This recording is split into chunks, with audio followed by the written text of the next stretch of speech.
Hello, hello mga bossing. Kumusta po kayo mga titos, mga titas? Ang gagawin natin ay magbabalat ng pomelo. Patanggalin natin yung itong outer skin ng pomelo. Ito, yung manipis lang muna na portion ng balat.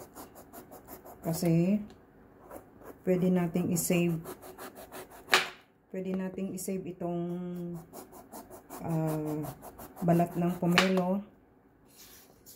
Patutuyuin natin and then pwedeng isahog sa stew, chicken or stew pork. Ganon. Mainam daw na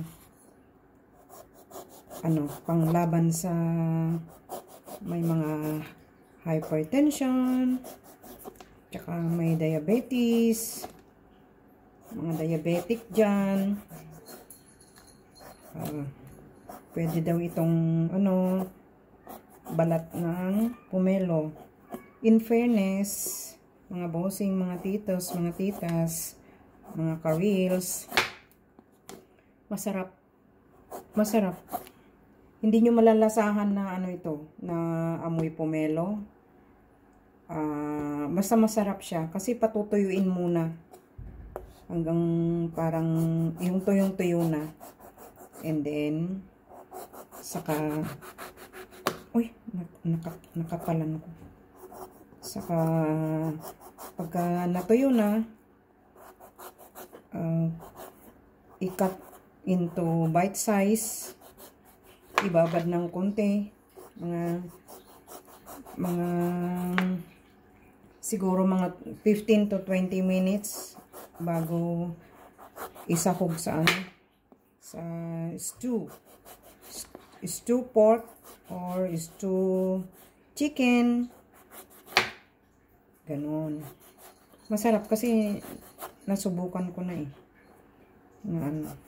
ang mga Chinese kasi karamihan sa kanila, marami din silang mga nadidiscovering mga iba't ibang klase ng mga pagkain. Katulad din natin ng mga Pinoy. Marami din tayong nadidiscovering mga luto at pagkain. So, yun. Mga bossing, mga titos, mga titas, ito ay pomelo. Yan. Cut natin.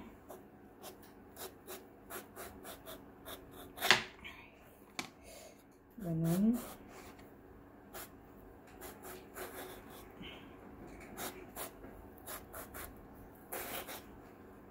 Para mas madaling open. And then okay. Papakita ko sa inyo mamaya pag nabuksan ko na. Kailangan ang kutsara para ito, gagamitan ko ng hacks.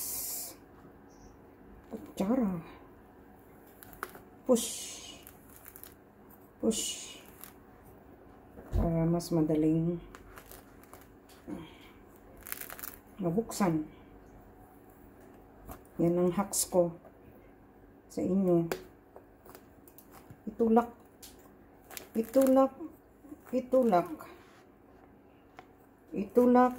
gamit ang spoon para mas madaling matanggal yung balat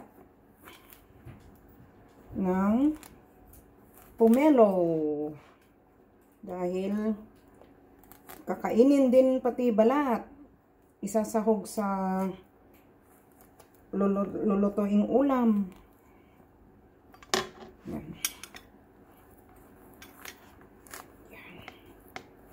Ay, hindi pala natin.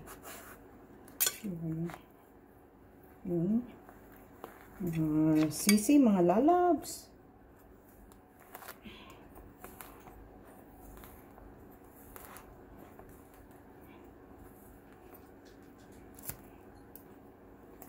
Ayan na. Nabuksan na. Ngayon, i-dry ko. Isa-sun-dry ko itong balat ng pomelo. Mga bossing. Mga lalabs, mga sisi. Mga karils. At pag natuyo na, parang dried fish. Pag natuyo na, pwede nang ay sorry, maingay yata. Pwede nang yan, patuyuin. Depende sa kung gaano kainit ang panahon. Madaling matuyo ito pag maaraw na maaraw. Yan. Bango. Bango. Patutuyuin ko yan. And then, after na matuyo na, tuyong-tuyo na parang daing, pwede nang ano. Kasi ito, kaya tinanggal ko ito mga bossing, mga titos, mga titas. Mapait. Mapait yan. Kaya tinanggal ko. Yan. Itong ano lang. Itong malapit sa pulp ang itinira ko na balat. Yan. Patutuyuin ko ito mga bossing. And then, after na matuyo, ikakat ko. O kaya ibabad ko muna ng mga 15 to 20 minutes and then ikakat ko into bite size sa gusto nyo na cut. O gaano kalaki ang gusto nyong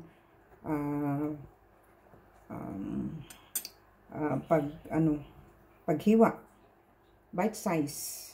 Yan. Bossing. Tapos ito naman kakainin natin. Syempre. Yun. Yan po mga bossing, ang aking breaking reels, breaking contents. Ingat po mga bossing, mga titos, mga titas, mga frenny, mga beshi, mga sisi, mga lalabs.